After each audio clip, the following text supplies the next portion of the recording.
अगर इधर आप देखेंगे तो काफी स्टूडेंट्स भी यहाँ खड़े हैं और इधर आप देखेंगे तो प्रशासन की टीम भी यहाँ मौजूद है। नोटिस दिए गए थे, नोटिसों की लगातार अवहेलना की जा रही थी और जब आखिरकार थक हार कर हमको सील करना पड़ा। हॉस्पिटल है उस पर कार्यवाही की गई, लेकिन बराबर में ही एक और कोई अस्पताल है, उसमें भी बेसमेंट में अंडरग्राउंड में गतिविधियां हो रही हैं। उस पर कार्यवाही आवास विकास के द्वारा अगर नहीं की गई है तो उसकी वजह क्या रही। नमस्कार, न्यूज पंच देख रहे हैं आप और मैं हूं आपके साथ नेतपाल सिंह। इस वक्त मैं मथुरा के बीएसए रोड पर मौजूद हूं और बीएसए रोड को कोचिंगों का हब माना जाता है। अगर इधर आप देखेंगे तो काफी स्टूडेंट्स भी यहाँ खड़े हैं और इधर आप देखेंगे तो प्रशासन की टीम भी यहाँ मौजूद है और प्रशासन की टीम के द्वारा आज कोचिंग सेंटरों पर कार्यवाही की जा रही है। हालांकि पूर्व में भी बीएसए रोड पर प्रशासन के द्वारा कोचिंग सेंटरों पर कार्यवाही की गई। कार्यवाही के बाद कुछ समय भी कोचिंग संचालकों को दिया गया कि वो लोग अपने मानक पूरे कर लें, लेकिन आज एक बार फिर दोबारा से कोचिंग सेंटरों पर कार्यवाही की जा रही है।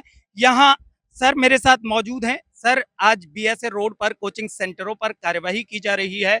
पूर्व में भी कार्यवाही की गई थी और कुछ समय भी इनको मानक पूरे करने के लिए दिया गया था, लेकिन उसके बाद भी मानक पूरे न करना और आज कार्यवाही होना, कितने कोचिंग सेंटरों पर यहाँ कार्यवाही की गई है? आज जैसा कि आपने बताया कि ये मानक पूरे नहीं किए, इनको पूरा मौका दिया गया था। हम किसी व्यक्ति विशेष के या किसी के विरुद्ध नहीं है, ना छात्रों के विरुद्ध है। छात्रों की भलाई के लिए ही प्रशासन ने कदम उठाया है। यह छात्र पढ़ाई करें, अच्छे नागरिक बने, सफल हो, यही प्रशासन और शासन का जो है वो ध्येय है। लेकिन इसके किसी की जान माल का नुकसान हो जाए, उसकी एवज में हमें ये बिल्कुल भी मंजूर नहीं है। जितने कोचिंग चल रही हैं सभी को यहाँ से आवास विकास परिषद ने, जो मथुरा का है, इन्होंने नोटिस दिए गए थे, नोटिसों की लगातार अवहेलना की जा रही थी और जब आखिरकार थक हार कर हमको सील करना पड़ा। आज हमने 3 कोचिंग सेंटर को सील किया है और यहाँ पे बच्चे पढ़ते हुए पाए गए। तो सर, एक और बात संज्ञान में आई है, कोचिंग सेंटरों के साथ साथ किसी अस्पताल पर भी कोई कार्यवाही आवास विकास के द्वारा सीलिंग की गई है? हाँ, आवास विकास के द्वारा एक अस्पताल के ऊपर भी है, मथुरा न्यूरो हॉस्पिटल जो है, उसको भी इसका बेसमेंट जो है वो मानकों के खिलाफ था, उसको भी हमने सील किया गया। तो सर, मानक जैसे कि अस्पताल है तो उसमें जिला प्रशासन लगातार ये कहने का प्रयास कर रहा है, कह भी रहा है कि जो बेसमेंट में चीजें हो रही हैं, जो गतिविधि हो रही हैं, वो बिल्कुल भी स्वीकार नहीं की जाएंगी। उसके बाद भी लगातार गतिविधियां सामने आती हैं और कार्रवाई भी होती है।